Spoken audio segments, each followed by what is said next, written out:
Golf courses بنائے. اگر خان صاحب آپ وہ زمین کے اوپر پلازا بنا سکتے ہیں تو وہ اس کی زمین کا سٹیٹس گرین ہے, لیکن آپ کا پلازا بن سکتا ہے انڈر روڈا, آپ کا شاپنگ مال بن سکتا ہے, آپ کے گولف کورسز بن سکتے ہیں, آپ کے گھر بن سکتے ہیں, علیم خان کی سوسائٹی نہیں بن سکتی. کیوں؟ ذرا جواب دینا پسند کریں گے. اگر اس کا سٹیٹس گرین ہے تو صرف علیم خان کے لیے گرین ہے.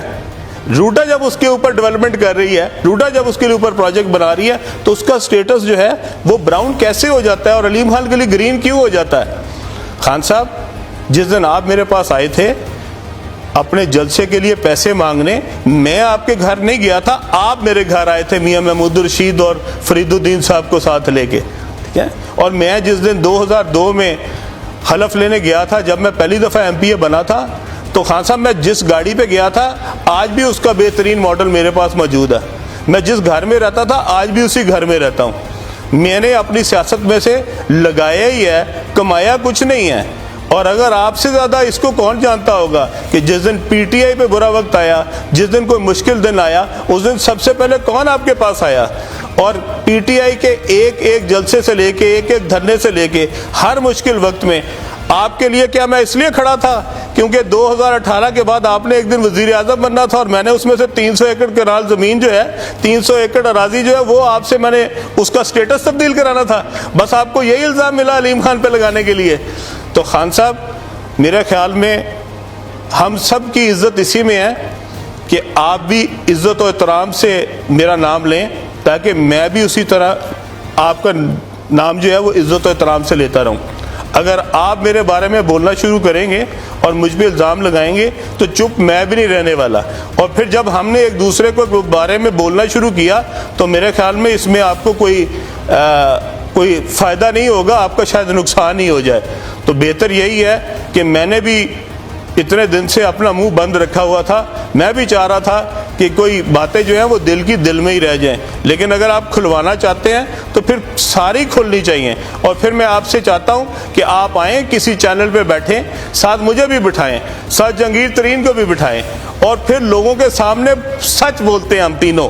پھر پتہ لگے آپ کا کہ آپ کیا کہہ رہے تھے اور ہم کیا کہہ رہے تھے, آپ کا کیا موقف تھا, ہمارا کیا موقف تھا. جس دن چاہیں, جس جگہ چاہیں, جس چینل پہ چاہیں, جتنے گھنٹوں کے لیے چاہیں, آئیں پروگرام کرتے ہیں. ذرا عوام کو پتہ تو لگے کہ اصل چہرہ کیا ہے, علیم خان کا چہرہ کیا ہے, عمران خان کا چہرہ کیا ہے, اور جہانگیر ترین کا چہرہ کیا ہے. کتنے کو مفاد لیے ہیں میں نے آپ سے, آپ کو یہ بتانا پڑے گا لوگوں کو کہ میں نے کتنے مفاد لیے تھے آپ کے, جو میں آپ کے ساتھ 10 سال لگا رہا.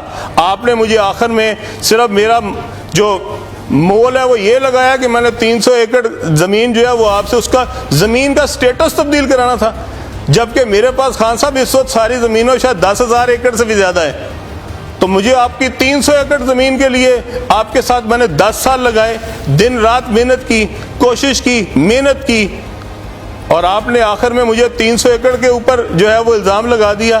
مجھے تو بہت شرم آئی کہ میری ساری جتنی محنت تھی اور جتنی ساری کوشش تھی اس کا آپ نے یہ مول لگایا. میں آج بھی کہتا ہوں کہ آج بھی آپ لوگوں کو اصل چہرے دکھائیں, اصل بات بتائیں. آپ نے لوگوں پہ پہلے کہا کہ سازش ہوئی تھی, امریکہ نے سازش کی تھی, اور اس میں یہ لوگ جو ہیں یہ امریکن لوگوں کو ملتے رہے ہیں. اور میں نے پچھلی دفعہ بھی اپنی پریس کانفرنس میں بتایا تھا کہ میں آپ کے گھر میں ملا تھا امریکن امبیسڈر کو, میں EU کے امبیسڈر کو آپ کے گھر پہ ملا تھا, میں خان صاحب انگلینڈ کے امبیسڈر کو آپ کے گھر پہ ملا تھا. جب آپ کے گھر پہ جس وقت آپ پرائم منسٹر نہیں تھے ان سارے امبیسڈرز کو ملا جا سکتا ہے تو اس کے بعد کیوں نہیں ملا جا سکتا؟ خان صاحب حکومت میں آنے کے بعد تو یہ امبیسڈرز مجھ سے زیادہ آفیشلی بھی مل سکتے تھے, اور آپ نے میرے نام کے اوپر غدار لکھوا دیا, جبکہ ملتے تو میں آپ کے ساتھ رہا تھا. جب آپ ملا کرتے تھے ان امبیسڈرز کو, جب آپ اپوزیشن میں تھے, تو کیا آپ محب وطن تھے؟ اور آج جو مل رہا ہے آپ کے دور میں وہ غدار ہے. یہ کون سا سٹینڈرڈ ہے؟ آپ ایک سٹینڈرڈ کیوں نہیں رکھتے؟ آپ بتائیں کہ ہاں اس دن میں بھی غدار تھا, آج یہ بھی غدار ہیں, تو ہم بھی سارے مان لیں کہ تاکہ جو مل رہا ہے جس بھی امبیسڈر کو, خواہ وہ EU کا امبیسڈر ہے, خواہ وہ برٹن کا امبیسڈر ہے, خواہ وہ امریکہ کا امبیسڈر ہے, خواہ وہ جاپان کا امبیسڈر ہے, خواہ وہ رشیا کا امبیسڈر ہے, وہ سب غدار ہیں. تو آپ اپنے لوگوں کو دیکھیں, آپ اپنے وزراء کو دیکھیں کہ ان میں سے کون کون ملے ہیں انتصاروں کو, اور اپنے دور میں بھی ملے ہیں اور اس سے پہلے بھی ملے ہیں. یہ کیا سٹینڈرڈ ہے کہ جو بھی کسی ایمبیسڈر کو ملا ہے, جو بھی کسی ہائی کمشنر کو ملا ہے, کیا وہ سب غدار ہیں؟ آپ سے ہمیں سرٹیفکیٹ لینے کی ضرورت نہیں ہے کہ کون غدار ہے کون نہیں غدار ہے. میں نے آپ کو پچھلی دفعہ بھی کہا تھا, ہم سب کو پتہ ہے ہمارے اندر کیا ہے اس ملک کے لیے. اگر اس ملک کے لیے میرے اندر جذبہ نہ ہوتا تو میں کبھی 10 سال اپوزیشن میں آپ کے ساتھ نہ کھڑا ہوتا, میں حکومت کے ساتھ ہوتا اس دن اور اپنا فائدہ لے رہا ہوتا.